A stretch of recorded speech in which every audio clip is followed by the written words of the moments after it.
Hi, we're here in the home of Candyse Jeffries, owner of Jeffries Orthodontics, and she's very busy in the community these days. So let's hear Candyse's story today on People of Northern Kentucky.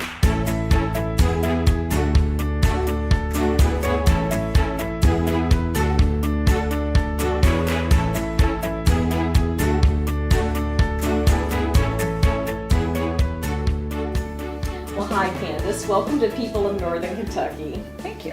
And so I've met you before in Rotary, but I'd like for you to tell people your story, especially start first with your history of where you grew up and how you ended up in Northern Kentucky. Okay.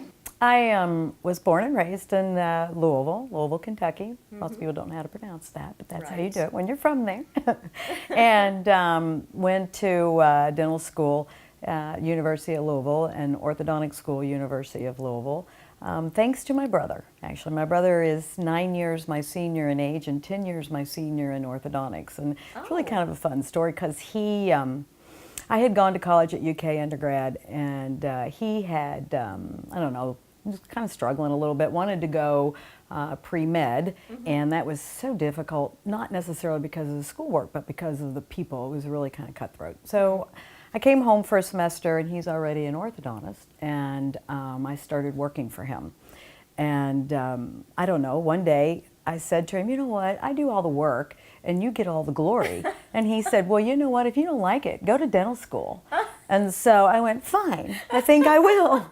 So the very next Monday, he slapped a dental application in front of me and said, put your money where your mouth is. Oh my goodness. So there I was the next semester. Rivalry, yeah. Headed you toward orthodontics. Absolutely, it was amazing. I was pre-med, so it kind of fell into place to go that direction. The next semester, I was in dental school, and off I ran. And of course, I already loved orthodontics, so that headed me there. And then met the father of my children in dental school, and started my practice. That brought me up here to Northern Kentucky. He was from here. Right. And so how long have you been in business here in Northern Kentucky? Well, I normally like to go, but I've been here since 1989. Wow. Yeah, so that's getting close to 30 years that I've been in business up here. So are you still active? I am. As a matter of fact, I really did. I just brought in partners, Dr. Jerry Stahl and Dr. Dallas Margison. And so I'm not as in control of the business anymore, but I'm still practicing. I'm still doing what I love. Okay. So, yeah. So what about your family? I know you have a son and a daughter. I do. I have, of course, the loves of my lives. I have a 26-year-old daughter who lives in Covington now and works downtown as a financial analyst and is working to become a certified financial, I'm going to say this wrong, certified financial advisor. And then I have a son who is going to Georgia Tech at the mechanical engineering is going to be his degree. And he's down in Gulfstream. They build like private jet for companies, not the little bitty ones, but kind of them, yeah. And doing his third co-op there. So he's been pretty excited and trying to think about where he's going to end up with his mechanical engineering. Wow, he could end up anywhere with a mechanical engineering Right, degree. right. It's amazing how much they need engineers, you know. Yeah. We have, when they first started school, I kind of told them to go, you know, it's just like, guys, listen, take mom's advice, go to engineering school. Worst case scenario, you don't like engineering, engineers can do anything. That's kind of been my philosophy for them. So both of them followed my advice, which is really great. So your daughter got an engineering degree too first. Right. She went into the financial. Yeah, she actually, her degree is chemical and biomolecular engineering. So yeah, it's a mouthful, right? Yes. It sounds really impressive. Doesn't it though? Yeah, so but she's loving. She works for Merrill Lynch downtown, the Evelo Singer Sullivan Group, and she absolutely loves it down there. Oh, that's neat. Now, I know one thing I've seen about you, just seeing you in the community, is you're very involved in the community, first of all. And one of the things is the American Cancer Society. I've seen you doing things to fundraise for them. Can you tell me why and what the background is of that? So, December of 2011, I found a lump in my breast. And of course thinking, you know, come on, I was thinking it was nothing. I have no history, nothing. And so anyway, I go to the doctor, and of course you hear those words you never want to hear, you have cancer. and got to go through a lumpectomy and chemotherapy. Yes, I went bald, lost my hair, the whole bit, and then radiation. And thanks to my amazing patients, I tell you what, they just hung in there with me. I mean, I was afraid I was going to lose my practice. I was, you know, so many things run through your mind.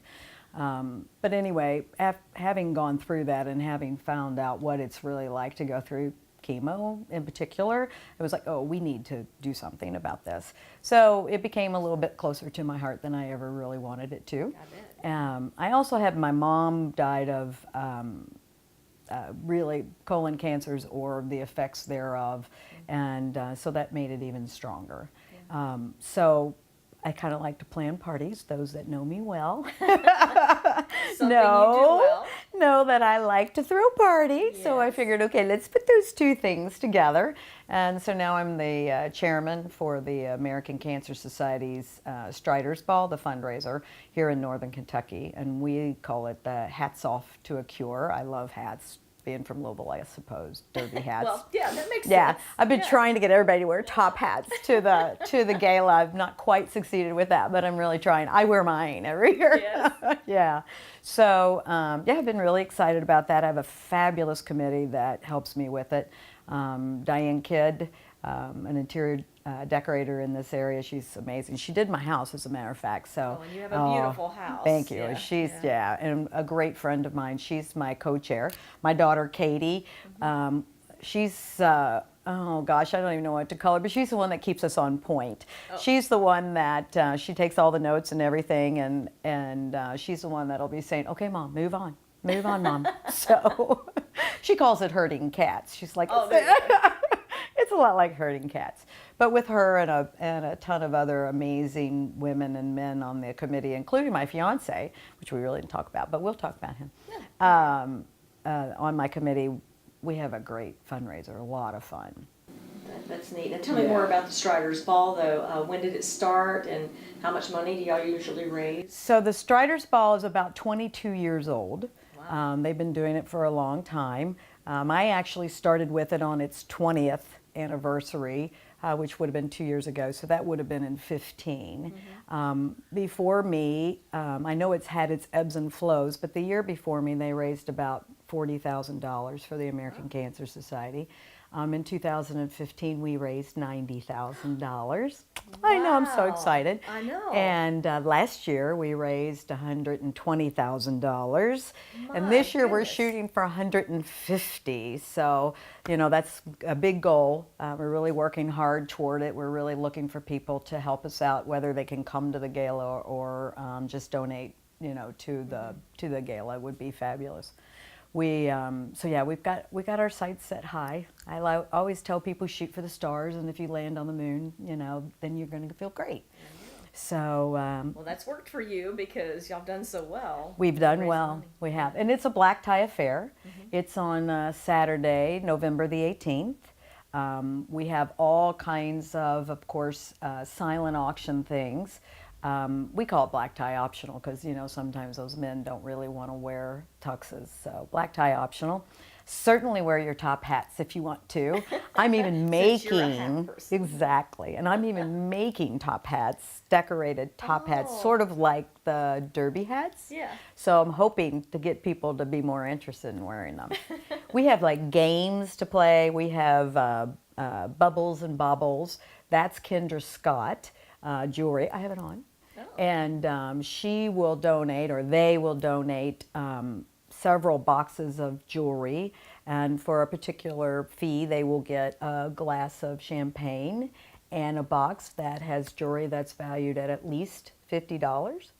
And then someone at the end will get one that I think is over like $250 out of that grouping. We have bourbon and bow ties for the guys, and on that one we have to be offered up. So again, for a fee they will be charged, or they will get a shot of Buffalo Trace bourbon, and then they get a chance for a bottle of Pappy Van Winkle's. Ooh. Yeah, so that's really big. It's hard That's to get your hands huge, on. exactly. Yeah. That's huge. So we're excited about that. Monteverdi, a amazing place in Italy, has offered us a Thanksgiving in Italy package with 4 days in a villa with 3 bedrooms. Oh, I can't wait. I mean, I might end up having to bid on that one. I'm just so. Wow, that's major. Yeah, I mean, so I that's think some major prizes. that one is very major. I mean, Yeah, we're going yeah. to, we have to make that one huge in some manner, shape, or form. And then we have Soul Pocket as our band. So if you love to dance, Yeah. oh my gosh, they are so good. I love them to death. And then we have Jack Givens. I don't know if you're old enough. 78. I'm sorry, Jack, if I got that wrong. I think it's 1978 NCAA Championship UK Wildcats. Oh. He's really known by his basketball name, Goose Givens. Oh. So he is just a fabulous MC, and he and I don't know, he's just the sweetest man in the world. I love him to death. And we have a ball kind of emceeing and taking care of the gala. Now see, that does not sound like a stiff fundraiser. That sounds like a lot of fun. Oh, it's a lot of fun. I tell you what, you'll dance the night away. We have games to play. We'll have a putt-putt golf to play. We have, of course, a wine toss thing where you could toss a little rings around the bottle of wine. And we have all kinds of games to play, too. So, and of course, we'll have a photo booth, and the fun little things, maybe a lot of top hats. If they don't wear their own, they can use those. Yeah. Well, if somebody's interested in that and wants a reminder to pop up for them, is there a website or? There is stridersball.org. It's a pretty simple one. If they can go to the American Cancer Society, if they don't remember that, they can pretty well walk through and find it. Okay. Yeah, go under events and they can find it that way. But it's stridersball.org. Yeah, okay. and they can get tickets there. Right. Yeah. Right. Okay. Yeah. Well, I know you just recently was involved in another community thing and actually won. So tell us a little bit about the dancing with the CLC Stars. Yes, that was so much fun. So a good friend of mine, Lisa Mulcahy, did it last year, and she and I, back in the day, be honest with you, many years ago, or we'll call it a few years ago, used to dance our little tails off at dental things and etc. And so anyway, she did it last year, and she nominated me to do it this year. And so it's a little mini Dancing with the Stars. They have it at the Erlanger Receptions, and we just did it May 25th. And it is to raise money for the Children's Law Center. And there were 8 stars. Well, first of all, tell me a little bit about the Children's Law Center, where the money went. Great. So the Children's Law Center is a group, I'm not sure what they would call it, a company, we'll call it a company, that provides law services and counseling for youths, mostly, that need it for one reason or another. To be honest with you, maybe they did get in trouble and they don't have the real support. And the Law Center is there to be their voice. I mean, if you can think about a young 14-year-old or something that their parents really have neglected them and et cetera, and something has occurred, they give them guidance, they give them direction. They are their voice in the court. They help guide them that way. It could also be in a situation where the child maybe needs to get away from the situation that they're in. They can help work them through the courts and guide them in that manner too. Okay. So it's an extremely necessary program. And of course, none of these youths can have money afford to hire a lawyer. Right. Exactly. Right. So it's extremely important, and I believe it's truly beneficial at getting these children, in the right path to be able to enjoy a good adult life. It makes better citizens for us. So, it's a win-win all the way around. Because these would be the kids in the worst situations. Exactly. Exactly. And so we raised, all total, we raised almost $80,000 for the Children's Law Center. Yeah, and that's just the Northern Kentucky one. So those are the ones that benefit children in Northern Kentucky.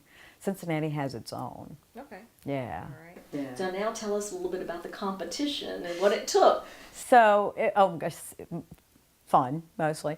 It was a lot harder than I realized it was going to be. I found out how out of shape I am. Goodness. I thought, dance, I could do that. Yeah, it's a lot harder than you realize. You have a little bit of background in dance. I do. Right? Years and years ago, I actually did about a year's worth of ballroom dancing. And so I thought, much like riding a bike, I could do this. It's not a problem. Yeah, that's not exactly the way that went.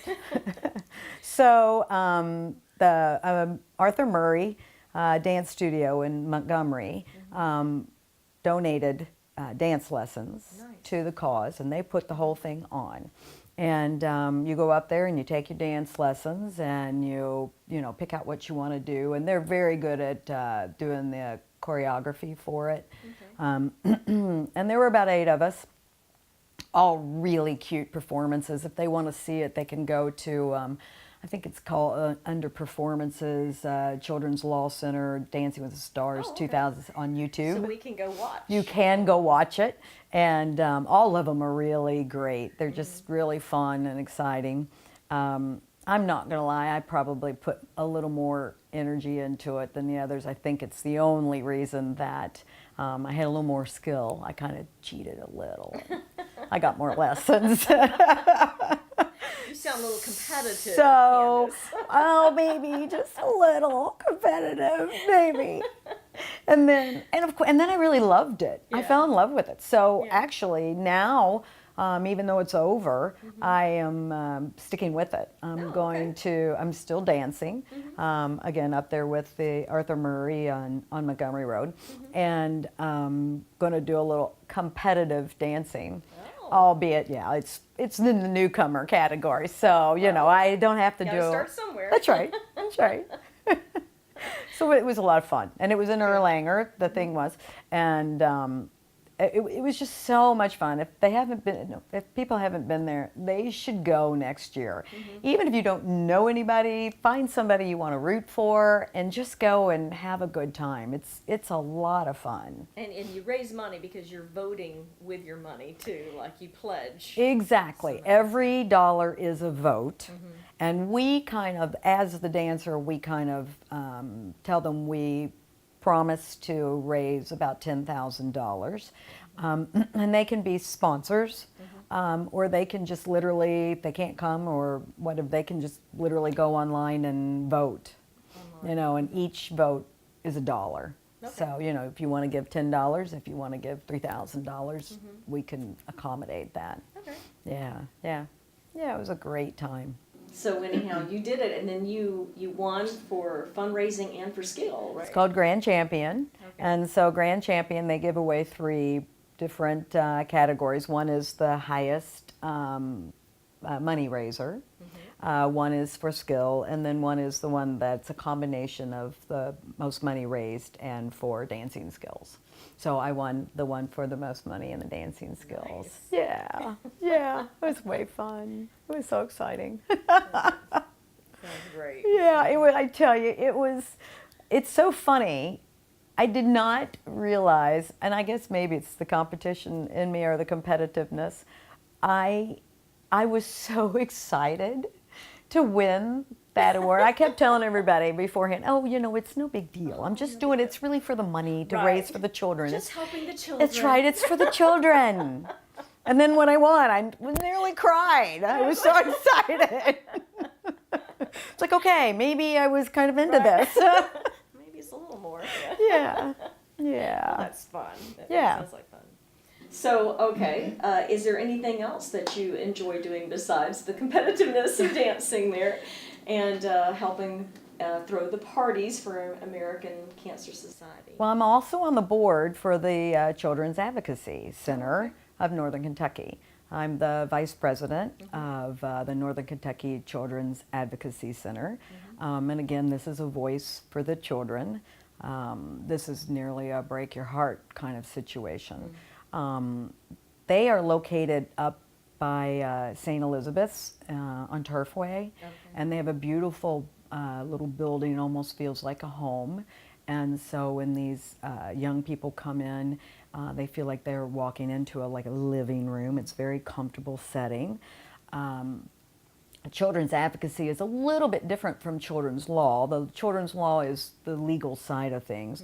Children's advocacy typically deal with abuses or things like that, and they help steer these children, keep them protected and safe. I mean, they are the ones that will interview the children in a safe and comfortable situation so that these kids don't feel like they have to dredge through those things again. It's just highly needed in our area. Is there anything else you do around in the community for fun? For fun? Yes. Oh, I'm a member up at Triple Crown Country Club. I live in Okay. Triple Crown, Yes. and all my girlfriends are up there, and so You yes. look like you're somebody who likes to have fun. I so. do like to have a lot of fun, so all of my girlfriends are up there.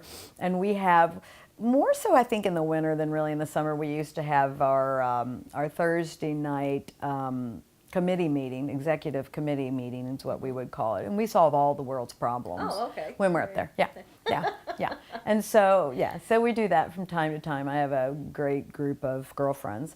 And then now it's pool time. They have a lovely pool up there. And then my fiance, Michael Marrero, he and I are very involved in the opera over in Cincinnati. We love the opera. He and my daughter Katie are on the board of the opera. And then I love all plays. So shocking, right? Dancing, Theater, singing, all yeah. that. So I have the Aronoff plays. So we love to go to all of those too. We go to the Broadway series. Oh. So we do that. Yeah, we're always on the go. Well, I think I've seen pictures of you traveling too. I do. We love to travel. Michael is just fabulous about traveling. We try to do at least one trip a year abroad. We've been to Italy. We've been to Ireland. Believe it or not, we've been to Amman, Jordan. We've been to Paris. Michael loves Paris. He studied abroad and in Paris. And we took the kids last year to, it's called La Garde-Freinet, and it's a small town in kind of the south of France, and from there we traveled to Saint-Tropez and Nice and all through that area, and that was, it's just stunning. It's just stunning. So let's see, we did Italy, we went through Tuscany, and from Rome to France, or not France, Rome to Florence. This year we're going to Greece. Man. Yeah, so I'm really looking forward to that one. That's that's one of those bucket list things that I've always had, to see those fabulous white buildings with those blue roofs and that stunning shore and Just to beaches see the that they ruins have. and everything. Oh, Yeah, I can't it'll wait. be amazing. I can't wait. How about back here in the little area of northern Kentucky? What is some of maybe your and Mike's favorite things to do here, or just what do you like about northern Kentucky in general? I have loved northern Kentucky ever since I came up. I'm not terribly far from Louisville, so I can get home, True. in about an hour and a half. Northern Kentucky has been amazingly wonderful to me. When I first came up years ago, it felt pretty rural coming from Louisville, a little bit bigger city, but it's just been such an amazing place to start my practice and raise my family. I love the feeling of kind of hometown. It feels like everybody knows everybody, and yet they don't, but it does very much feel that way. I love that we have Cincinnati close to us, and yet we're on our own side. With theater and opera. Exactly. And things like that. Yeah. So, but we still have all of that lovely kind of hometown feel, and as we've grown, we just get better and better, We have some great restaurants. We have the Freedom Ballpark out there. We have fun things for people to do. I mean, that people maybe don't really know about us. If you go down to, I'm trying to come up with they just rebuilt it. The Rabbit Hash. You go down, that's so fun to go down and do. Jane's Seed Bag is just saddlebag, a saddlebag. yeah. That's a Jane's saddlebag down there, right? Bone Lick, yeah. Big Bone Lick. That's so fun to do. Big Bone Lick Park itself, when my kids were little, that's a great place to go. We we have a lot of cool things around here. And it sounds like you also immersed yourself into the community. Oh, I that did. helps, too. I did. And you know, because it was small, I think that really did help me grow nicely and comfortably. When I built my practice, I kind of believed, you know, if I build it, they will come. And I kind of meant by that, if I do it and I do it well, and I try to do it as I would want for my own children, that's usually my philosophy for each one of them, how would I want my child to be treated? Right. They would come, and they did. Obviously, they were amazingly supportive when I was going through my cancer. I've kept them all. I have letter and card after letter and card that they sent me while I was going through my chemo. You know, I sent out a little sheet that kind of just let them know what was going on. I mean, you know, when you're wearing a wig or you're going to be bald, it was going to be obvious. Right. So I just thought, I'm just going to let it be known. And I could not believe how supportive this area was. So yeah, I just love it here. I love it here. Thank you for joining us today. Every Thursday at 10 a.m., get to know your neighbor by catching a new edition of People of Northern Kentucky.